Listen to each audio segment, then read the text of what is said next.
मेरे सम्मानित शिक्षक साथियों व प्यारे बच्चों, मैं पवन कुमार राजकीय प्राथमिक पाठशाला जल्लोपुर से। आज हम सीखेंगे गद्यांश यानी कि पैराग्राफ को हल कैसे करेंगे। हर प्रकार की परीक्षाओं में गद्यांश जरूर आते हैं। पहरा दिया होता है, नीचे क्वेश्चन आंसर दिए होते हैं जो कि उसी पहरे में से, उसी ग्राफ में से होते हैं और वहां से आपको आंसर छांटने होते हैं। इतना आसान टॉपिक होता है और ये नंबर समझ लो, जितने भी क्वेश्चन है सारे के सारे नंबर आपके डन है। देखिए बच्चों, मैंने एक गद्यांश लिया है उदाहरण के तौर पे कि हम गद्यांश को कैसे पढ़ेंगे, पैराग्राफ को कैसे पढ़ेंगे और उसके क्वेश्चनों का आंसर, पर्सन जो है उनका आंसर किस तरीके से समझ के देंगे। गद्यांश के यानी कि पैराग्राफ के जो नंबर है वो बहुत ही आसान है, एक भी गलत नहीं होना चाहिए, बिल्कुल आसान होते हैं। सिर्फ ऊपर देख के तो आंसर बताने होते हैं, लेकिन फिर भी हम अटक जाते हैं, फिर भी हम गड़बड़ करते हैं। क्यों करते हैं? आज हम डिस्कस करेंगे उन पॉइंट पे, उन टॉपिक पे जिनको ध्यान में रख के हम गद्यांश को बिल्कुल आसानी से जल्दी हल कर सकते हैं और अपने पूरे नंबर इसमें ले सकते हैं। छेनी हथौड़े के वार से पत्थर पर जो कटाव उभरता है उससे पत्थर की किरचें चित्रा जाती है और केशव आंखें सिकोड़ लेता है। तो जो शब्द मुझे अलग लगे हैं उनके नीचे मैंने अंडरलाइन कर लिया, क्योंकि ये शब्द हमारे प्रश्नों में हमें उत्तर देने में काम आएंगे। केशव दास 10 साल का है और अभी अपना काम सीख रहा है। ये पिता के एक बार करके दिखा देने पर वह सीधी लकीर वाले और घुमावदार डिजाइन उकेर सकता है। अब तक उसने नक्काशी का जो काम किया था उसमें उन घंटियों को बनाना ही सबसे ज्यादा मुश्किल है। तो जो वाक्य हमने पढ़ा उसमें हमने समझा कि घंटियों को बनाना मुश्किल है। इस तरीके से अगर हम ध्यान देंगे तो हमें लाइनों का भी पता चलेगा, हमें यह भी पता चलेगा कि कोई प्रश्न जो हमसे नीचे पूछा जाएगा कि उसका उत्तर हमें कहां मिलेगा। केशव जानता है कि एक दिन ऐसा जरूर आएगा कि वह बहुत बारीक जालियां, महीन नक्काशी, बेलबूटे, कमल के फूल, लहराते हुए सांप और इठलाकर चलते हुए घोड़े, ये सब कहां करेगा? पत्थर पर उकेर पाएगा, ठीक उसी तरह जैसे उसके पिता बनाते हैं। तो ये गद्यांश था, इसको हमने पढ़ा और इसको समझा। इसके जो ऐसे शब्द है जो थोड़े अलग है उनको हमने अंडरलाइन किया और उनको अपने दिमाग से चिपकाया भी, ताकि अब नीचे हम पर्सन देखेंगे तो हमें आंसर देने में आसानी होगी। अब हम पर्सन देखते हैं। 10 वर्ष की उम्र के बालक का नाम है। अब जो 10 साल का बच्चा है उसी के बारे में बात हो रही थी पैराग्राफ में। गद्यांश में उसका नाम पूछा है, नाम पूछ लिया तो नाम क्या दिया हुआ है? कैलाश, केशव, कमल या वह है, क्या नाम दिया है? तो इसका आंसर हमें पहली लाइन के बिल्कुल आखिर में केशव, उस शब्द को मैंने अंडरलाइन भी कर रखा था और जब हमने पढ़ा था तब ध्यान भी दिया था भी गद्यांश में किसके बारे में बात हो रही है? केशव के बारे में बात हो रही है। उसने अपने पापा से पत्थर पे कुछ काम सीख रहा है वो, ठीक है। तो ये क्या हुआ हमारा? केशव। केशव के पिता क्या काम करते हैं? ए खेती का, ब मजदूरी का, स नक्काशी का, द पढ़ाने का। तो इसमें क्या है, हम जब गद्यांश पढ़ रहे थे तभी हमें समझ में आ गया था कि ये जो कोई काम हो रहा है वो नक्काशी। देखो गद्यांश में मैंने नक्काशी शब्द को नीचे अंडरलाइन भी कर रखा है कि वो नक्काशी जो पत्थर पे काम होता है वो काम पापा जो उसका करते हैं, केशव भी वो काम सीख रहा है। तो क्या है? नक्काशी का, स इसका आंसर हुआ। इसके बाद अगला प्रश्न देखेंगे, नक्काशी का कार्य किस पर किया जाता है?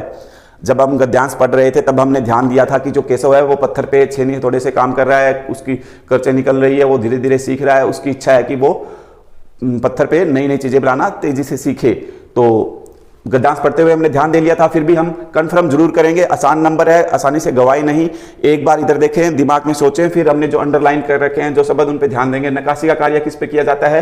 कागज पर नहीं, फूल पर नहीं, हथौड़े पर नहीं, पत्थर पर। हाँ, पत्थर का ही काम हो रहा है। सबसे पहली लाइन में छेनी हथौड़े के वार से पत्थर पर जो कटाव उभरता है, तो किस पे होता है? पत्थर पे। नक्काशी का काम पत्थर पे होगा, तो पत्थर सही कंफर्म करके हम उसके ऊपर निशान लगा देंगे वो। उसके बाद अगला क्वेश्चन, केशव जानता है कि वह एक दिन क्या करेगा? पत्थर तोड़ेगा, पिता जैसा नाम करेगा, पिता जैसी नक्काशी करेगा या माता जैसे काम करेगा।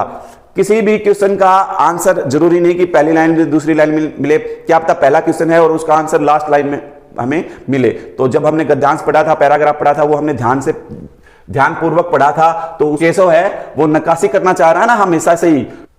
आखिरी लाइन में इसका हमें आंसर मिल गया था, चलते हुए घोड़े ये सब पत्थर पर उकेर पाएगा, ठीक उसी तरह जैसे उसके पिता बनाते हैं, ये उसकी इच्छा थी। तो केशव जानता था कि वह एक दिन क्या करेगा? पिता जैसी नक्काशी करेगा, स। तो इसका आंसर हुआ हमारा स। फिर अगला देखते हैं, अगला दिया बारीक का समानार्थी शब्द। तो समान अर्थ बारीक का, तो देखो बच्चों ऐसे पैराग्राफ में गद्यांश में व्याकरण के भी, ग्रामर के भी प्रश्न पूछे जा सकते हैं जो हम आमतौर पे अपनी क्लासों में पढ़ते हैं, उस पे भी हमें ध्यान रखना है। जैसे अगला प्रश्न इन्होंने पूछ लिया, बारीक का समानार्थी, उसके समान कौन सा अर्थ देगा? समान अर्थ का शब्द कौन सा होगा? पैराग्राफ में भी अगर हम देखेंगे तो देखो बारीक जालियां, महीन नक्काशी, एक जैसी बात है। तो यहां से भी हमें इसको मदद मिलेगी कि बारीक का समानार्थी शब्द है पत्थर नहीं है, डिजाइन नहीं है, फूल नहीं है, महीन है। महीन मतलब बिल्कुल बारीक बारीक छोटा छोटा काम, महीन काम होगा। तो इसका आंसर ये हुआ। फिर अगला प्रश्न, केशव क्या काम सीख रहा है? ए नक्काशी, ब गुनगुनाना, से दौड़ना, द सोना। तो वो हमें पता है कि वो पत्थर पे काम करना सीख रहा है। पत्थर पे काम करना क्या होती है? नक्काशी। तो इसका ये आंसर होगा ए। यहां मैं इसका उदाहरण दे रहा हूं कैसे कि हम किस तरीके से गद्यांश में से आंसर ढूंढेंगे और उसको समझेंगे और हमारे पूरे के पूरे नंबर लेंगे। अगला क्वेश्चन है, नक्काशी के में मुख्य औजार होता है। अब नक्काशी में मुख्य औजार क्या होगा? एक फावड़ा के गेती, ब तीर कमान, से छेनी हथौड़ा, द भाला बंदूक। अब ये हमारे पैराग्राफ में बिल्कुल स्टार्टिंग में ही आ गया था। छेनी हथौड़ा के वार से पत्थर पर जो कटाव उभरता है था, इसको हमने अंडरलाइन भी कर लिया था। तो क्या होगा?